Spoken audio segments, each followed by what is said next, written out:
A very warm welcome to you to the West Ham Voice on a Sunday evening. Well, it's been quite a monumental week at West Ham, and that in itself is a massive understatement. Look, if you're new to this channel, or if you're passing through, you've watched this channel before, but you've yet to become a subscriber, please do hit that subscribe button. And whether you're a new subscriber or an existing one, if you enjoy the content or appreciate the content, then please do hit the like button as well. So let's start off by wishing Michael Antonio the speediest of recoveries after his horrific car accident on Saturday.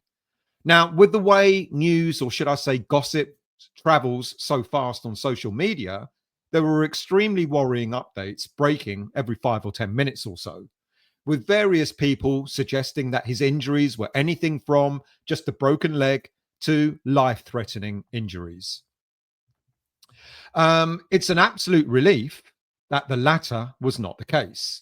But a West Ham official update has stated that Antonio had undergone surgery today on a lower limb fracture and that he will continue to be monitored in hospital over the coming days.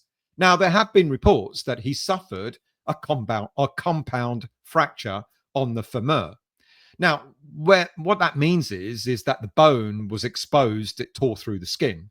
Now, if true, that really is quite a horrific injury to sustain. Now, I've looked this up. I'm no medical expert, so I had to look up what on earth this all meant. And I looked at the NHS website, and it suggested that if the injury was a compound fracture, the complications include things like longer healing time of the bones, knee stiffening, torn blood vessels, knee ligament tear, and so on. Now, a full recovery from a broken femur after surgery takes anything from a minimum of 3 months to a year. It's suggested that during the recovery period, the advice would be to start walking and doing physical therapy as soon as is possible.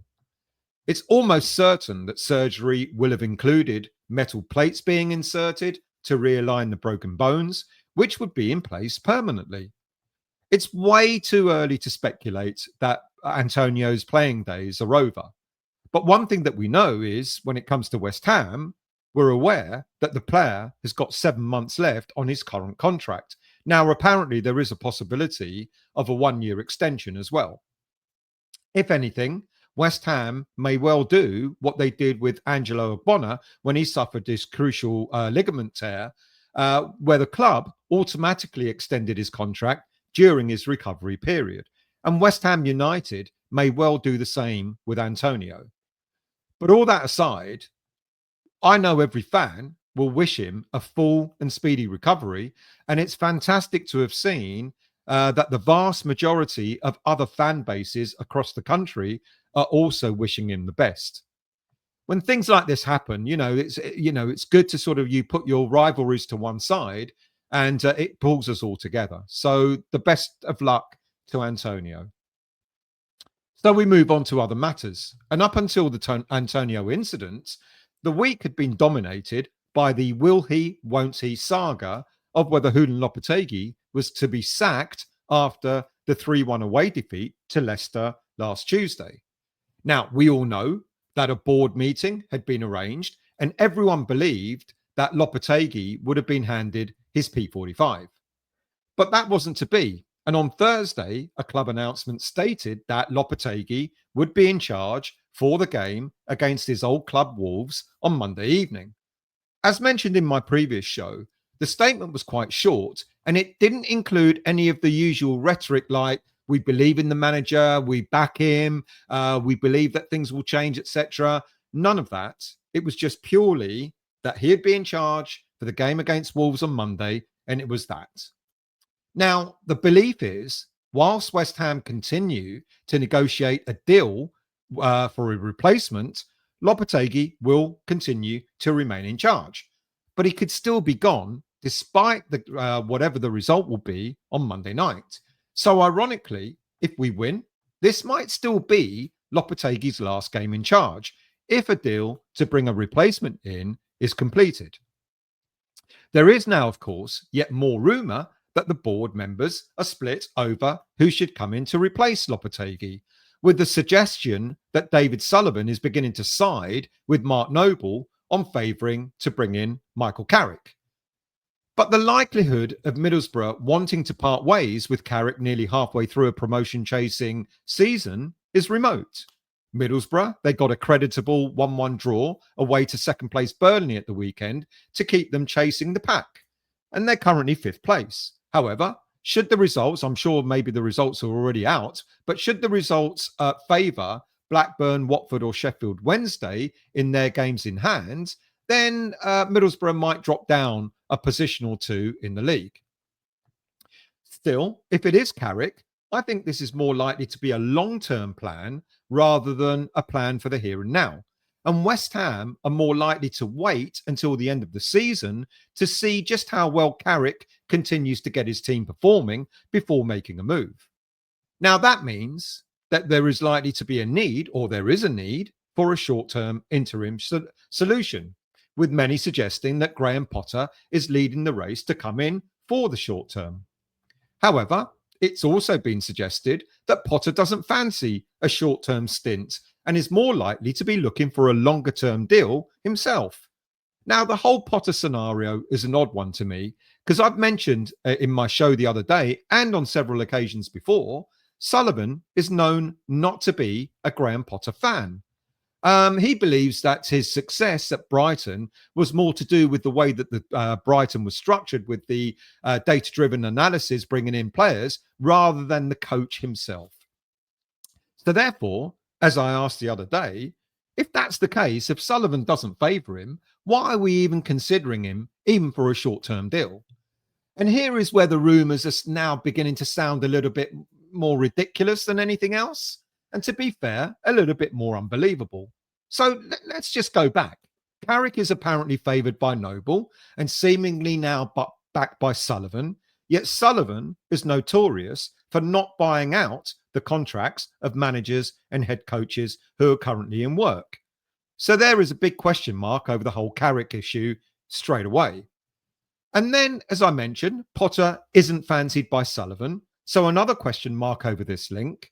But apparently it's Karen Brady that favours Potter, and apparently the ex-Brighton and Chelsea manager is good friends with her husband, Paul Pesci-Solido.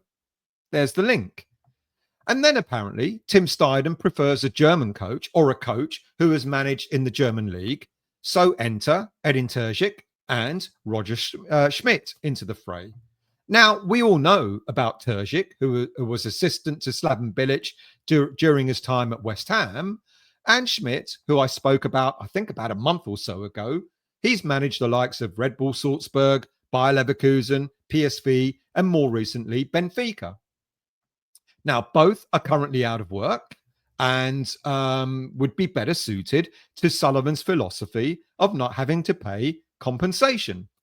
But both might also be considered as risks for Sullivan because neither have direct experience of managing in the Premier League, which is another Sullivan prerequisite. And then the two complete and most unbelievable curveballs where agents have suggested that influential figures at West Ham favour either Christophe Galtier or Max Allegri. Now, the fact that two agents are talking about unnamed influential figures at the club suggests that these two names are the least likely to be remotely even considered by the board. And this is more agents trying to find jobs for their clients than any real interest that West Ham United will have in either of these two managers. So in essence, by process of elimination, it really is down to Potter or Carrick. And whether you eliminate even further, it's probable Potter being the most likely candidate because of his Premier League experience and because he's currently out of work. Now, whilst I believe that West Ham may well have been talking to several potential managers or their agents, selecting anyone else than Potter would mean that Sullivan would have to break one of his habits of a lifetime.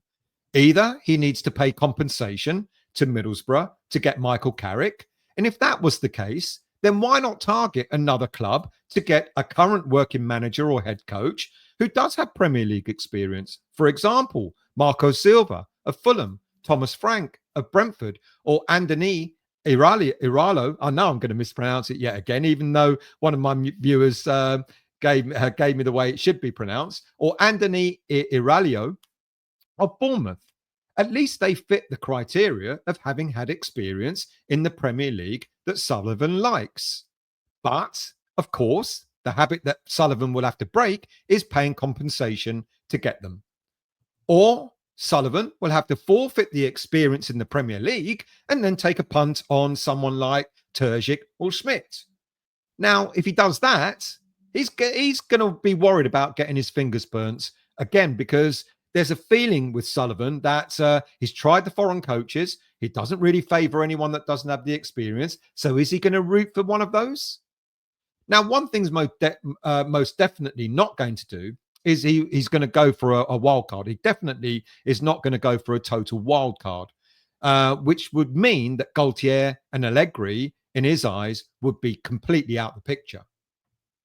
I think it's going to be an interesting week coming up, which may well shape what happens between West Ham and which may well be shaped by what happens between West Ham and Wolves on Monday night. If we lose on Monday, or even if we draw, he's definitely gone. Lopetegui, without a shadow of a doubt. Whether we have a replacement in or not, he's definitely gone. Even if we win, like I said, it's still quite likely that Lopetegui may not survive this. With all the rumours that are going around with well, they're not rumours really. We know he had a bust up with Kudus in the game against Brentford recently. We know there's been a bust up. I talked about it last Monday in the West Ham Weekly show about a bust up between him and Todibo. There's a fallout with other players as well. It's quite interesting that given that Lopetegui spoke an awful lot about togetherness, about the whole club going in one direction, about that it's a squad game rather than the first 11, etc. About the togetherness of the squad and so on. How many players he seems to have fallen out with, it seems to be quite astonishing. So I think even with that, that's why I'm saying that even if we do win on Monday night, the fact that there's so much fracture in the squad means that Lopetegui really is last man standing. Let's see how it goes. Like I said, if you're new to the channel or yet to become a subscriber, please do subscribe. And whether you're an existing subscriber or not, please do hit the like button. I'll be back with another show preview to the West Ham versus Wolves game. I'll talk about that in another show. Thank you for watching. Thank you for listening. And I'll see you all soon. Let's see if next week is just as dramatic as this one has been.